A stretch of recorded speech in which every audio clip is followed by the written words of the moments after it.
Nitesh, I just wanted to ask this question. ये question पूछना था कि regarding hate speech, hurting religious sentiments and defamation. Sometimes accidentally, like we might do certain things because of lack of knowledge. ये सब चीज़ हमें पता नहीं उसके वजह से. तो what is the precautions that or what is the क्या हमें ध्यान देना चाहिए कि we do not fall under these categories. So could you just give some tips, so that it could be helpful to others also.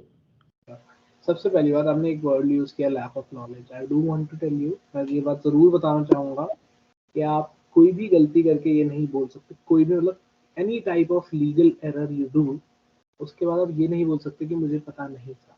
तो ये बहुत famous, ये फर्स्ट ईयर के लॉ स्टूडेंट्स को पढ़ाया जाता है. Lack of legal knowledge is not a way out. तो आप is not a defence. Lack of legal knowledge is not a defence. आप ये नहीं बोल सकते मुझे कानून नहीं पता. आपको पता हो या ना हो, कानून तो कानून है. That is the first thing. So whatever you are doing, if you do not know law, please know law. आप जरूर कानून को जानिए, मेरा ये सबको सजेशन है. अब if you are a Christian, if you are non Christian, कानून को जरूर पढ़िए, क्योंकि कानून को जब आप पढ़ेंगे, जानेंगे, तो आप एक अच्छे नागरिक बनेंगे, एक फ्रूटफुल सिटीजन बनेंगे इस कंट्री के, या जिस भी कंट्री में आप हैं. अगर कोई इंडिया के बाहर से दिखता है तो बल्कि हमारा जो सुप्रीम कोर्ट है वो भी कहता है हमारी लीगल जो वो है उसमें कोई बार नहीं है. कोई भी आ सकता है, कोई भी 12th पास आके लॉ की स्टडी कर सकता है. तो 12th के बाद 5 साल की है, ग्रेजुएशन के बाद 3 साल के बाद कोई भी कर सकता है. वो इसीलिए है ताकि लीगल नॉलेज सबके पास, सबको उसका एक्सेस हो. ठीक है, दैट इज वन थिंग. इसीलिए कोर्ट की रिकॉर्डिंग्स वगैरह भी अब चालू हुई हैं ताकि लीगल जो एनलाइटनमेंट है वो लोगों तक पहुंचे. That is the first thing that I want to tell. Secondly, जो आपका क्वेश्चन रहा कि हम क्या टिप्स हैं कि हम उनसे बचें, तो first I'll go through a biblical perspective. मेरी वो कोशिश रहेगी पहले मैं उस तरह से बताऊं. First let's look at the behavior of Jesus. Now, when आप देखिए जीसस पे बहुत एलिगेशंस लगाए गए, है ना, कि ये तो हेट स्पीच है, ये है, वो है, बहुत कुछ बोला ज्यूज ने, फैरिसीज ने. But when Jesus was on that trial in front of Pontius Pilate, what does he say? वो क्या कहता है आखिर में? कि मुझे इसमें कुछ गलत नहीं दिख रहा. तो एलिगेशन तो कोई कितना भी लगा सकता है, पर आपको गलत कुछ नहीं करना. जीसस ने कुछ भी ऐसा नहीं बोला या किया जो लीगली रोम के ग्रेको रोमन लॉज के हिसाब से गलत था. ये चीज हमें याद रखनी है. सो हमें ऐसा कुछ नहीं करना, ताकि अगर हमारा कुछ ऐसा, खुदा ना करे, मेरी दुआ यही है कि कोई भी पास्टर, कोई भी मिनिस्ट्री लीडर गलत तरीके से, किसी गलत वजह से जेल कोर्ट के चक्कर ना लगाए. बट अगर ऐसा होता है तो प्लीज जज कह सके मुझे कोई गलत नहीं. that would be my first advice. Second would be follow the path of questioning. ठीक है, अगर आप सवाल पूछ रहे हैं, आप कभी गलत नहीं. हाँ? मेरा ये कहना, क्या सपोज अगर आप मेरे पास आते हैं, आप मुझसे कहते हैं नितिश तुम्हारी लॉ की डिग्री झूठी है, ये गलत है. लेकिन आपका ये पूछना, नितिश क्या तुम्हारी लॉ की डिग्री सही है, ये गलत है. आप बात सेम कह रहे हैं, लेकिन बात की टोन पे और कोई सेंटेंस फ्रेम होने पे चीज बदल गई. तो आप मुझसे सवाल पूछ सकते हैं. तो follow line of question, which is what Jesus used to do. वही जीसस करते थे. He used to question. वो सवाल पूछते थे, तुम ये क्यों कहते हो, तुम ये क्यों सोचते हो, तुम मेरे बारे में ये क्यों बोलते हो, है ना. और वही पॉल भी ने भी अपनी मिनिस्ट्री में किया, क्वेश्चन थिंग्स. तो जब आप सवाल पूछ रहे हैं, तो आपका जो अपोलोजेटिक्स की, अगर मैं स्पेसिफिकली बात करूँ, आपका अपोलोजेटिक्स करना आसान हो जाता है कि आप इंसान के जो उसके अपने नोशंस हैं, नोशन मतलब गलत जो उसके धारणाएं हैं, नोशन धारणा, जो उसकी धारणाएं हैं, वो आप उसको ना एक एक करके खोलते हैं, निकालते हैं. एंड उसमें उसको फील होता है अगर कोई गलती है तो उसको खुद ही फील होने लगती है, which makes him question himself. क्या मैं सही कह रहा था. That would be my first advice. Follow the path of questioning, not the path of assertion. आप अपनी बात मनवाने के लिए मत बोलिए, आप सवाल पूछिए, क्योंकि आप उससे आप इवेल्युएट ज्यादा कर पाएंगे और इंसान भी सामने वाला ज्यादा ओपन होगा आपकी बात सुनने के लिए. Second advice would be, you can say a lot of things which are true, but they might hurt the religious sentiments. अभी रिसेंटली इंडिया में एक केस हुआ था, मैं नाम नहीं लूंगा, बहुत हाइप्ड केस था. बहुत अनफॉर्चुनेट एक इंसिडेंट हुआ कि जयपुर में एक इंसान का, एक टेलर का गला भी काटा गया, which is very sad and heartbreaking. As an Indian, as a human, it's not about religion. as a Indian, as a human, it's very sad to hear an incident like that. अगर आप उस पूरे case को देखेंगे तो शायद आपको जो बात टीवी पर या कहीं पर बोली गई वो बात गलत ना लगे। कुछ टेक्स्ट को, रिलीजियस बुक्स को देखेंगे तो वो बातें गलत नहीं है, पर वो बोलने का तरीका गलत था, टोन गलत थी। तो आपकी टोन से चीज़ें गलत हो जाती हैं, जो कि सुप्रीम कोर्ट ने भी ऑब्जर्व किया। तो आपको अपनी टोन मेलो डाउन करनी है, आपको अपनी टोन समझनी है कि आप जो बात बोल, क्योंकि ये बात हमें पता होता है। I been an apologist for long time now. मुझे ये बात पता है कि मैं किसी से डिबेट कर रहा होता हूँ, मैं कुछ बात इसलिए बोलता हूँ कि इसको बुरी लग जाए। मैं बोलता था, शायद आज भी बोलता हूँ, पर मुझे ये पता है कि पहले से अब तक वो चेंज आया है और मैं परफेक्ट नहीं हूँ। हम सब में से शायद कोई भी परफेक्ट नहीं होगा, लेकिन हमें अपनी इन गलतियों को कम से कम करना है। हमें कोशिश करनी है कि हम जो पॉइंट बोल रहे हैं, we are not trying to hurt the person who is on the other side.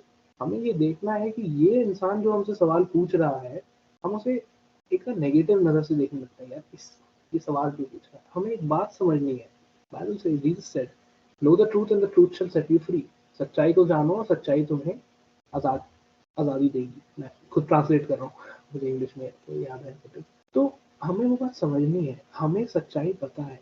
अगर हम सच्चे हैं, अगर हमें सच में भरोसा है, तो हम डरेंगे नहीं, हम सवाल से परेशान नहीं होंगे, हम सवाल पे गुस्सा नहीं करेंगे। जैसे अगर मैं आपसे आके पूछूं, आप मुंबई में रहते हैं, मुझे तो नहीं लगता आप मुंबई में रहते हैं। अब आपको क्या, मैं मुंबई में रहता हूँ, मैं यहाँ रहता हूँ, मेरा एड्रेस देख लो, मेरा आधार कार्ड देख लो ना, आप ऑफेंड नहीं होंगे। अच्छा ऐसे कैसे बोल दिया? आप ऑफेंड उस चीज़ पे होंगे जिस चीज़ पे आप थोड़ा सा आपको डाउट है, या थोड़ा सा आपका जो आंसर है वो उतना फर्म नहीं है। तो मेरा सजेशन ये है कि पहले अपने फेथ को, अपनी बिब्लिकल अंडरस्टैंडिंग को उतना फर्म बनाइए, उतना मजबूत बनाइए, उतना स्ट्रॉन्ग करिए कि आप सवाल से ना डरें, सवाल आपको अनकंफर्टेबल ना करे। और उसके बाद जो भी सवाल आता है उसको इस तरह देखिए कि ये मौका है to justify and give defence for your religion, ना कि अटैक करने का। Apologetics is not about attacking.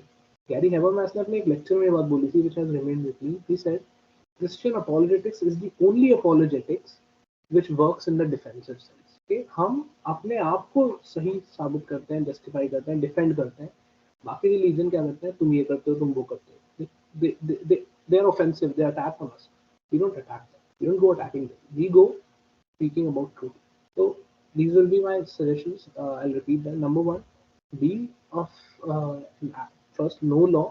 Second, be of an attitude where you don't do anything wrong. कानून को जानिए, कुछ गलत मत करिए। Thirdly, क्वेश्चनिंग एटीट्यूड रखिए। फोर्थली, ये समझिए कि सामने वाला इंसान जब से सवाल पूछ रहा है, शायद वो, या अगर आप किसी ऐसी डिबेट में हैं जहाँ सबका 4 फॉलोअर्स सामने वाले इंसान के हों, 2 फॉलोअर्स आपके हों, और वो शायद 4 फॉलोअर्स आपकी बात सुने, आपको वहाँ नहीं जीतना। आपको उस इंसान के पीछे जो 4 लोग हैं, आपको उनको शायद जीतने का मौका मिले आपकी बात। तो ये मेरा सजेशन रहेगा। अगर हम एक डेविड वुड की बहुत फेमस डिबेट है, अगर आप मैं उन अपॉलिस्ट का सामने जो इस्लामिक मोहम्मद करके, is a very long tall built guy, Mohammed Hijab के साथ में आप उस डिबेट को देखिए। Not even practical Muslims agree with what Muhammad Hijab did in that debate. आप उस डिबेट को जरूर देखिए, अगर आप इंग्लिश थोड़ी भी समझ सकते हैं। मोहम्मद हिजाब ने बहुत बदतमीजी करी, डेविड वुड ने बिल्कुल नहीं करी। तो मोहम्मद हिजाब की बात कितनी भी सही रही, पर जो न्यूट्रल इंसान, देखिए दो तरह के लोग होते हैं। एक जो साइड लेके होते हैं, तो मैं मोहम्मद हिजाब की तरफ हूँ, मैं डेविड वुड की तरफ हूँ। एक न्यूट्रल आदमी होता है। अगर कोई न्यूट्रल आदमी उस डिबेट को देखेगा तो वो मोहम्मद हिजाब के स्टैंड को सही नहीं बताएगा, इवन इफ उसकी बातें सही होंगी। शायद मुझे पता सही नहीं है, मुझे नहीं लगा सही है, बट अगर मैं मान भी लेता हूँ कि सपोज सही थी, जस्ट फॉर आर्ग्यूमेंट मान लिया, तो भी एक न्यूट्रल आदमी को उसकी बात सही नहीं लगेगी because of his attitude. When you are discussing something like that, make sure your attitude is very humble, very polite and convincing. So you have to be convincing, you don't have to be a winner. आप शायद debate जीत जाए। एक बहुत famous quote है, एक बहुत famous quote है जिसमें the person says that you might win a debate but you may lose the debater. तो आप डिबेट शायद जीत जाए, लेकिन जो सामने वेट करने वाला है उसको हार जाए in the sense for the kingdom of Christ. तो हमें वो चीज़ याद रखनी है कि खुदा हमें डिबेट जीतने के लिए पॉलिटिक्स में नहीं लाया, हमें बहसें नहीं जीतनी थी। वो जीतने के लिए हम शायद पॉलिटिक्स में जा सकते हैं या कोर्ट में जा सकते हैं, वकील बन सकते हैं। When you are doing a politics, it is a service, it is a burden the Lord has shared with you, and respect that. तो रिस्पेक्ट करिए उस बर्डन को कि खुदा ने आप पे वो डाला है, वो बोझ अपना डाला है, और ये बहुत ऑनर की बात है ना। अगर आपके पापा आपसे आगे, चलिए पापा एक छोटा, अगर suppose prime minister of India आपके पास आके कहते हैं यार मुझे ना मैं बहुत परेशान हूँ, मुझे ट्रैवलिंग में ना इतना सामान उठाना पड़ता है, और ये ऐसा ऐसा सामान है मैं किसी और को दे भी नहीं सकता, मुझे उठाना है, क्या मेरी हेल्प कर दोगे उठाने में? तो आप ना प्रिविलेज फील करोगे कि यार प्राइम मिनिस्टर ने मुझे आके बोला ये काम के लिए। ऐसे ही ये काम है। So God is giving his burden that you know Nitesh, Shelly, I want you to do this for me, or anyone who is listening, I want you to do this for me. So take it as an honor and do it as a service to him, not as argument winning competition. So वो मेरे suggestion and practical advice would be, these are the points. Practical advice would be, आप अपनी बात को frame इस तरह करिए कि वो बुरी ना लगे। जैसे अगर आपको किसी से सवाल पूछना है, फॉर एग्जाम्पल अगर हम बात करें तो existence of Ram, which is historically एक debatable topic है। आप पूछिए, आप ये मत कहिए कि राम नहीं थे, ये थे, वो थे। It is not, that is something we are not there to decide। जैसे राम मंदिर की बात करते हैं, we are not to decide। और हो सकता है हम जो डिसाइड करें वो गलत हो सकता है हम जो डिसाइड करें सही हो, लेकिन फिर भी कोर्ट कुछ और बात कह चुका है ना। So don't argue with that, just ask the person why do you feel that वहाँ राम मंदिर है, होना चाहिए उस जगह पे। He will tell you so and so reasons. अगर आपको रीजन सही लगता है, वो बताएगा आपको, आर्कियोलॉजिकल एविडेंस है ये वो, एग्री विद हिम, कोई बुरी बात नहीं है। बहुत मंदिर है बहुत जगह, तो कोई गलत बात नहीं है। अगर आपको लगता है वो सही नहीं है तो क्वेश्चन इट मोर, उससे और एविडेंस लीजिए। डोंट हर्ट हिम कि नहीं यार राम मंदिर तो नहीं। That is where you will lose the person, you will become wrong, and religious sentiment hurt हो जाते हैं, वो सब चीजें वहाँ हो जाएंगी। बस normal question and answer, have a conversation, that will be my advice to go forward.